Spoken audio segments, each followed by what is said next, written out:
Hey everyone, आज की video में हम पढ़ेंगे प्लांट टिश्यू।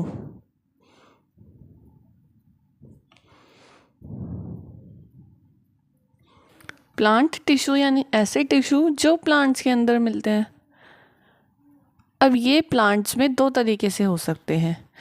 एक होता है मेरिस्टेमेटिक टिश्यू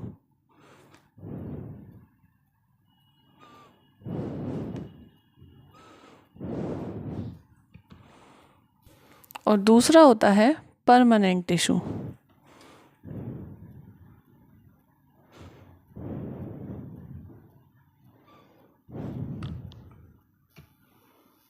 तो प्लांट में बेसिकली दो टाइप के टिश्यू होते हैं, एक होता है मेरिस्टेमेटिक टिश्यू और एक होता है परमानेंट टिश्यू। इन दोनों में डिफरेंस क्या है? मेरिस्टेमेटिक टिश्यू यानी जो हमेशा डिवाइड करता रहता है, यानी इसमें डिवीजन की कैपेबिलिटी होती है। ये हमेशा ही डिवीजन करता रहेगा यानी प्लांट की ग्रोथ करवाएगा। जबकि परमानेंट टिश्यू वो होते हैं जिन्होंने कोई ना कोई फंक्शन गेन कर लिया हो।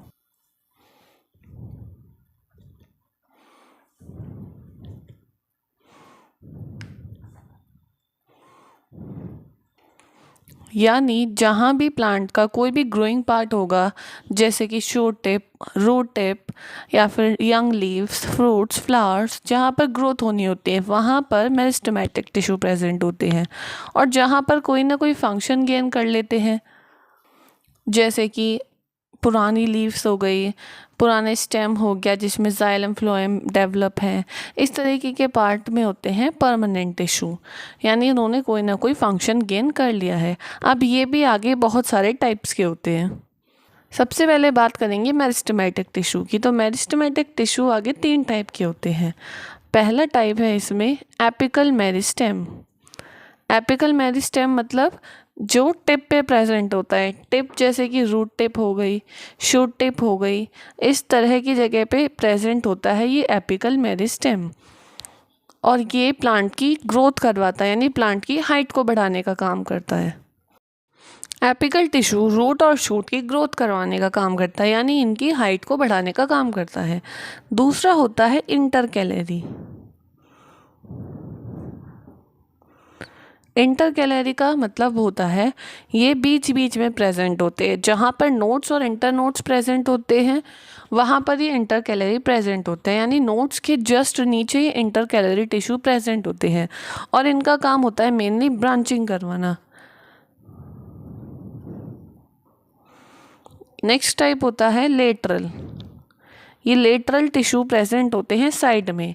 लेटरल का मतलब होता है साइड में, तो ये प्लांट के साइड में प्रेजेंट होते हैं और ये प्लांट की विड्थ को बढ़ाने का काम करते हैं। तो अब इनको डायग्राम से देख लेते हैं, इनकी पोजीशन क्या क्या हो सकती है। ये कोई स्टेम की टिप है, प्लांट का एक स्टेम है, उसकी एक टिप है। यहाँ पर ये नोड्स प्रेजेंट हैं और ये जो नोड्स के बीच का डिस्टेंस है ये है इंटर नोड्स। और ये वाले पॉइंट्स होते हैं नोड। यहाँ नोड में से ही हमेशा ब्रांचिंग होती है और नई लीफ निकलती है। इस नोड के नीचे, जस्ट नीचे, यहाँ पर जो टिश्यू प्रेजेंट होते हैं ये होते हैं इंटरकैलरी टिश्यू। और ये इंटरकैलरी मेरिस्टेमेटिक टाइप का टिश्यू है, यानी ये डिवीजन करवाने में हेल्प करेगा। एपिकल प्रेजेंट होते हैं शूट टिप या रूट टिप पे। अब ये शूट टिप का डायग्राम है तो ये इसके टिप पे प्रेजेंट होंगे, यानी ये वाला पार्ट जो बिल्कुल टिप पे प्रेजेंट होता है ये वाला पार्ट है एपिकल मेरिस्टेम। और इसका काम होता है शूट की हाइट बढ़ाना, यानी प्लांट आगे बढ़ता जाएगा। वो इस रीजन की वजह से होगा। इस रीजन में जो भी डिवीजन होगा, माइटोसिस होगा, उसके थ्रू नई सेल्स बनेंगी और प्लांट का स्टेम लंबा होता जाएगा। जबकि लेटरल कहाँ प्रेजेंट होते हैं? साइड में। ये जो साइड वाला पोर्शन होता है यहाँ पे लेटरल टिश्यू प्रेजेंट होते हैं। इनका काम होता है प्लांट की विड्थ को, यानी प्लांट की मोटाई को बढ़ाना।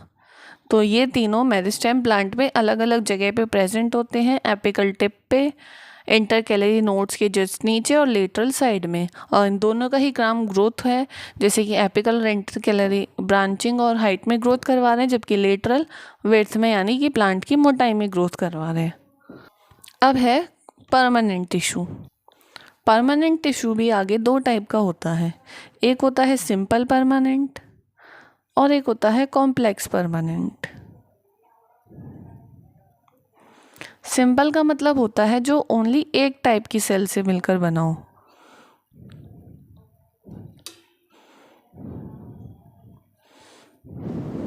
और कॉम्प्लेक्स का मतलब होता है जो एक से ज़्यादा टाइप की सेल से मिलकर बनता हो।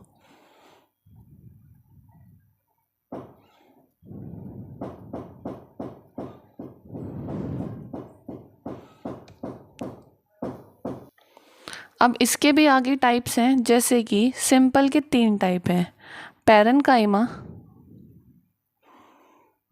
Collenchyma and sclerenchyma.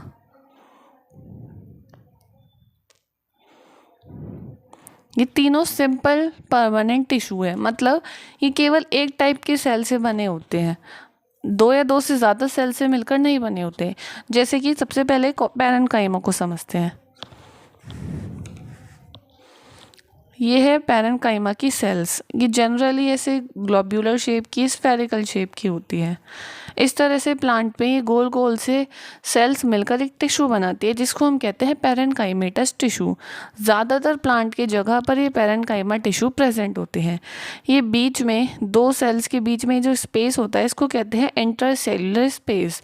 तो इस पैरेन्काइमा टिश्यू में जो इंटरसेल्युलर स्पेस होता है, उसमें कुछ भी डिपॉजिट नहीं रहता, सिर्फ एक एयर स्पेस रहता है, उसको कहते हैं पैरेन्काइमा टिश्यू। कुछ प्लांट में क्या होता है कि इसमें क्लोरोफिल भी प्रेजेंट होता है। क्लोरोफिल प्रेजेंट होने की वजह से ये फोटोसिंथेसिस का काम करता है, तो उस टाइप के पैरेन्काइमा को बोलते हैं क्लोरेन्काइमा।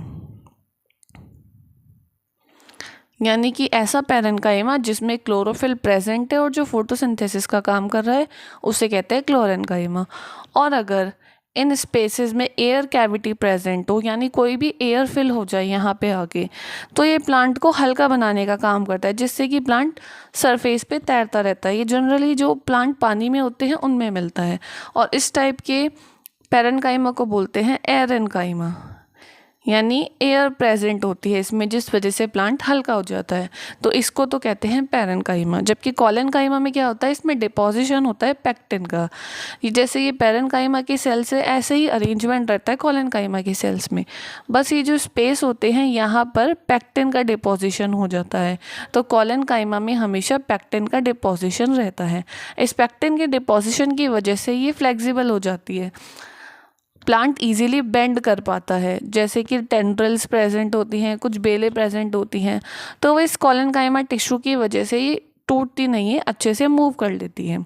और स्क्लेरेन्काइमा टिश्यू में लिग्निन का डिपोजिशन होता है। जैसे कॉलेनकाइमा में यहाँ पैक्टिन का डिपोजिशन था, स्क्लेरेन्काइमा में यहाँ लिग्निन का डिपोजिशन होता है। इस लिग्निन के डिपोजिशन की वजह से ये सेल्स डेड हो जाती है, क्योंकि लिग्निन की वजह से कोई भी सब्सटेंस अंदर नहीं आ पाता। अब अंदर बाहर कोई भी सब्सटेंस नहीं आ जा पाएगा, तो ये सेल डेड हो जाएगी। तो ये प्लांट को हार्डनेस प्रोवाइड करता है, और प्लांट के जहाँ जहाँ पे स्क्लेरेन्काइमा प्रेजेंट होता है वो टिश्यू डेड होता है। ये थे सिंपल परमानेंट टिश्यू के टाइप। अब कॉम्प्लेक्स भी आगे 2 टाइप का होता है, एक होता है जाइलम और दूसरा होता है फ्लोएम। ये जाइलम और फ्लोएम एक से ज़्यादा सेल से मिलकर बनते हैं, इसलिए इनको कहते हैं कॉम्प्लेक्स टिश्यू। तो सबसे पहले हम पढ़ेंगे जाइलम। जाइलम का फंक्शन होता है वाटर को कंडक्ट करना। अब वाटर का एब्जॉर्प्शन होता है रूट से वाटर को प्लांट के अपर पार्ट तक पहुंचाने का काम करता है जाइलम, यानी इसका फंक्शन हो गया ट्रांसपोर्टेशन ऑफ वाटर। ये एक से ज़्यादा सेल से मिलकर बना हुआ है, और ये टोटल 4 टाइप की सेल से मिलकर बनता है। वो कौन कौन सी सेल है? एक है जाइलम पैरेन्काइमा, जो पैरेन्काइमा हमने पढ़ा था वो इसमें प्रेजेंट होता है, एक टाइप की सेल ये हो गई। दूसरा इसमें प्रेजेंट होता है जाइलम फाइबर, एक प्रेजेंट होती है इसमें ट्रैकीड्स, और एक होती है वेसल्स। अब ये चारों कंस्टिट्यूएंट अलग अलग काम करते हैं, लेकिन ये सारे वाटर ट्रांसपोर्ट में हेल्प करते हैं। यानी ये सारे अलग अलग टाइप की सेल्स मिलकर एक टिश्यू बना रही है जो कि है जाइलम। इसे ही कहते हैं कॉम्प्लेक्स टिश्यू। ये पैरेन्काइमा क्या करता है, इसका होता है स्टोरेज फंक्शन। वैसे तो ये पूरा जाइलम एक डेड टिश्यू होता है, इन सब में लिग्निन का डिपोजिशन हो जाता है, लेकिन ये जो पैरेन्काइमा है ये एकमात्र ऐसा टिश्यू है जो लिविंग होता है जाइलम में। बाकी ये तीनों टिश्यू हैं, जाइलम, फाइबर, ट्रैकीट्स और वेसल्स, ये तीनों ही डेड टिश्यू होते हैं और ये एक अकेला लिविंग टिश्यू है। तो ये एक डिफरेंस है जाइलम में कि कौन सा पार्ट लिविंग है और कौन सा पार्ट डेड है। ओवरऑल पूछा जाए तो जाइलम एक डेड टिश्यू है, लेकिन अगर पैरेन्काइमा एक्सेप्शन है, वो लिविंग है, बाकी तीनों डेड है। ये जाइलम की डिटेल हम नेक्स्ट वीडियो में अच्छे से पढ़ेंगे, अभी इसमें शॉर्ट में समझ लेते हैं। ट्रैकीट्स और वेसल्स एक पाइप लाइक स्ट्रक्चर होती है और इसके छोटे छोटे पोर्स एंड पिट्स प्रेजेंट होते हैं। इन पिट्स और पोर्स में से ही वाटर का ट्रांसपोर्ट होता है और ये हमेशा एक ही डायरेक्शन में ट्रांसपोर्ट करती है, रूट से अपर पार्ट तक। क्योंकि रूट ही वाटर को एब्जॉर्ब करती है, तो ये रूट से लेके लीफ तक वाटर का ट्रांसपोर्ट करने में हेल्प करती है। ट्रैकीट्स थोड़े पुराने टाइप के प्लांट्स जैसे कि जिम्नोस्पर्म्स है उसमें प्रेजेंट होती है, जबकि वेसल्स एडवांस टाइप के प्लांट जैसे कि एंजियोस्पर्म्स में प्रेजेंट होती है। और फाइबर इसको हार्डनेस प्रोवाइड करता है, एक फाइबर्स प्रेजेंट होते हैं तो इसको एक स्केलेटल की तरह ये हेल्प करता है। नेक्स्ट होता है फ्लोएम। फ्लोएम भी ट्रांसपोर्टेशन का काम करता है, लेकिन ये ट्रांसपोर्ट करता है फूड का।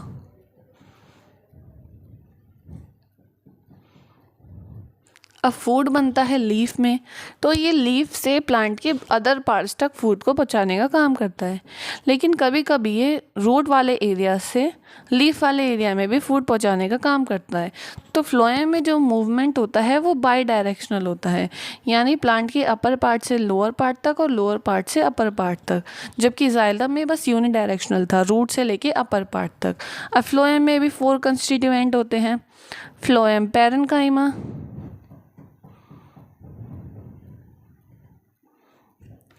Phloem fibre, sieve tube, sieve cell और कंपेनियन सेल। इन दोनों में से कोई भी एक कंस्टिट्यूएंट प्रेजेंट हो सकता है, बाकी ये तीनों तो सब में होते हैं।